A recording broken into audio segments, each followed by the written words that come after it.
안녕하십니까. 이제 곧 성탄절이 다가오죠. 성탄절 하면 가장 기억나는 것 중에 하나가 마구간에 태어나신 아기 예수님, 구유에 누이신 그 아기가 메시아의 그 표적인데, 그때 동방 박사들이 세 가지 예물을 가지고 오죠. 황금과 유향과 몰약, 이 세 가지를 예수님께 바쳤는데, 황금은 하나님의 영광을 표현하고 있죠. 그리고 유향은 굉장히 향기가 좋다고 합니다. 굉장히 신선하고 상쾌한 향기를 낸다고 합니다. 그리고 세 번째 몰약은 몰약이라고 하는 그 의미는 영어 단어에는 more, 아람어로 맛이 쓰다고 하는 그 단어에서 유래한 것이라고 합니다. 쓰다고 하는 것, 반대 의미는 굉장히 달다. 달다 하면은 굉장히 기분 좋고 행복하고 즐거운 그런 의미인데, 그 반대 쓰다 하면은 굉장히 이제 어려움, 이제 고난을 의미하고 있죠. 우리가 피하고 싶은 것, 별로 기쁘지 않은 것들. 이 몰약은 어떻게 만들어지냐 하면 감람나무의 한 종류에서 나오는 수액을 추출해서 거기서 얻은 고무수지라고 합니다. 수액을 얻기 위해서는 나무에 상처를 내야 되죠. 상처가 난 거기서부터 흐르는 수액을 통해서 얻는 것이 몰약인데, 이 몰약의 용도는 주로 염증 치료와 강력한 방부 효과입니다. 한마디로 썩는 것을 막아준다는 것이죠. 고대 이집트의 미라 방부 처리에 사용이 됐고요. 유대 장례 풍습에서는 빼놓을 수가 없는 재료라고 합니다. 그리고 몰약 성분은 우리 몸의 초기 면역 시스템을 작동시켜주는 역할을 합니다. 다시 말해서 세균이나 바이러스의 그 공격을 이겨낼 수 있도록 해준다는 것이죠. 에스더가 아수에로 왕 앞에 나아갈 때 6달 동안 몰약 기름을 사용해서 몸을 정결케 했죠. 그렇게 몰약은 정결케 하는 그런 기능을 갖고 있는 거죠. 이 몰약이 우리에게 하는 일은 부패를 막아주는 것이죠. 포도주가 오래되면 식초가 되는데, 이 몰약을 타면 식초가 되는 것을 또 막아준다고 합니다.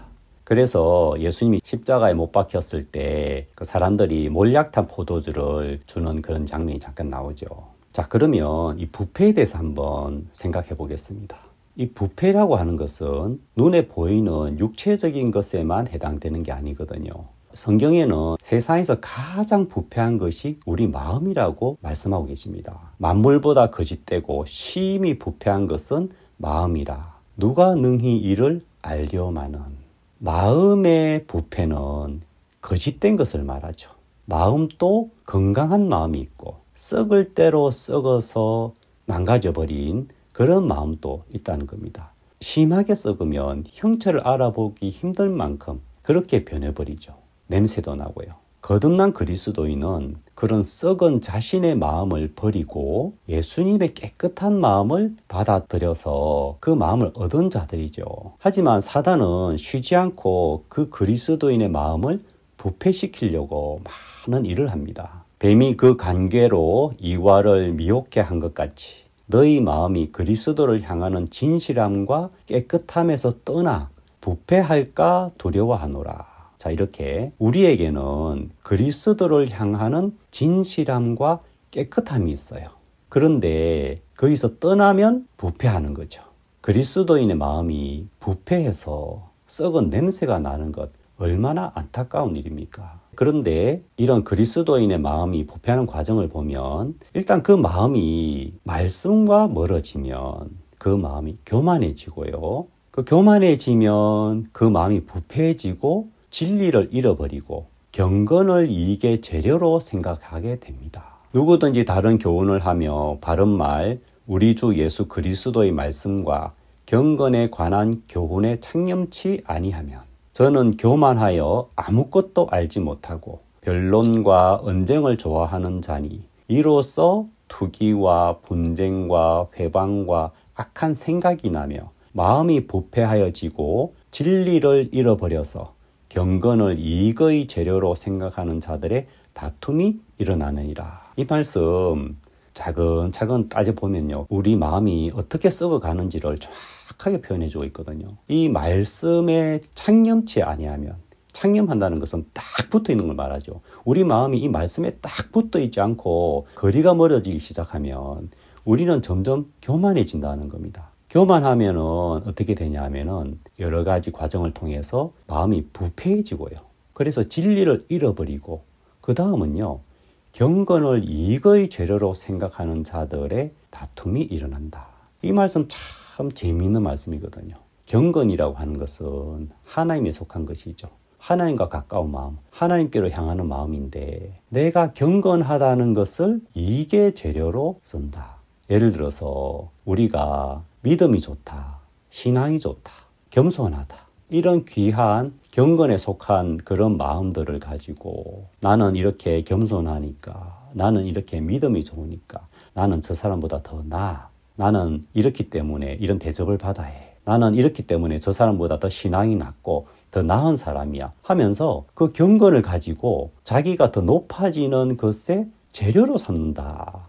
이게 정말 모순적인 것이죠. 경건이라고 하는 것은 진짜 자기를 비워서 낮추고 그 속에 하나님이 나타나는 것인데 내가 좀 경건하다, 내 속에 좀 하나님이 나타난다, 그걸로 그래서 나는 신앙이 좋은 사람이고 그래서 나는 좀 더 나은 사람이고 그래서 좀 더 대접을 받아야 되고 이렇게 되는 것은요. 정말 말이 안 되는 이야기인데 그것이 바로 썩어서 부패한 모습이라는 겁니다. 겉은 그리스도의 모습인데 그 속은 썩어서 냄새가 나는 것이죠. 그런데 이렇게 마음이 부패하면 어떤 증상이냐 하면 정말 옆에서는 냄새나고 썩어서 너무 보기가 흉한데 자신은 감각을 잃어버려서 전혀 알지 못하는 거예요. 그래서 우리 애가 교만해질 때, 우리 마음이 타락해질 때 내가 스스로 알 수 없기 때문에 옆에 교회의 지체들이 나의 모습을 정확하게 알려줘야 되고 나는 이미 내가 감각을 잃어버렸기 때문에 내 감각 말고 주위 말을 들어야 되는 것이죠. 그래서 교회가 필요한 것이고요. 자, 이렇게 그리스도의 마음이 부패해서 썩어가는 이런 경우가 참 많이 있는데 우리를 이 부패로부터 지켜주는 것이 있습니다. 아까 몰약에 대해서 말씀드렸듯이 고난 당한 것이 내게 유익이라. 이로 인하여 내가 주의 율례를 배우게 되었나이다.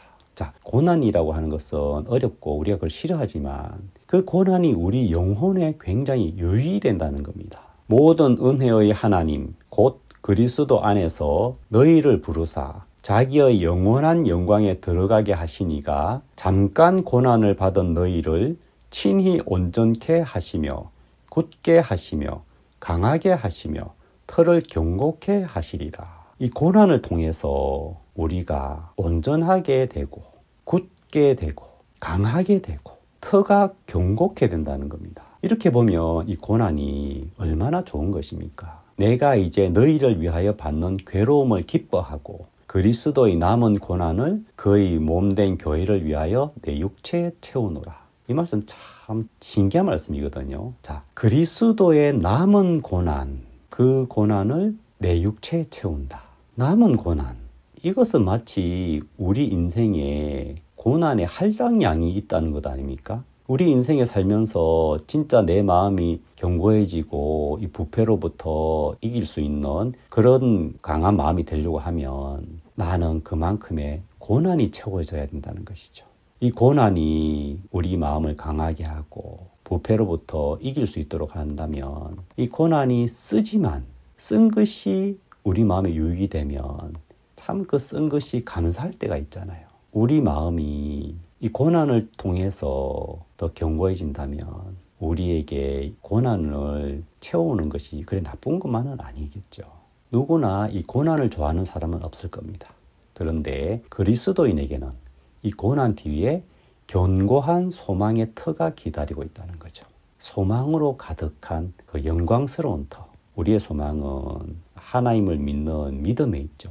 믿음이 있으면 우리 마음에 소망이 일어나고요. 어떤 문제가 생겨도 기쁘고 감사하고 하나님을 향한 정말 그런 소망이 딱 마음에 버티고 있단 말입니다. 그런 견고한 터가 고난을 통해서 우리 마음에 생길 수가 있죠. 그래서 오늘은 부패를 방지하는 몰약, 즉 고난에 대해서 한번 말씀을 나눠봤는데 정말 우리에게 이런 쓰다고 하는 것, 이 몰약이 정말 유익되고 귀하단 마음이 들고요.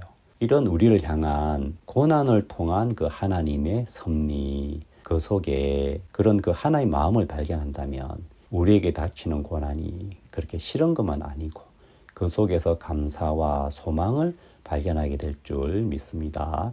감사합니다.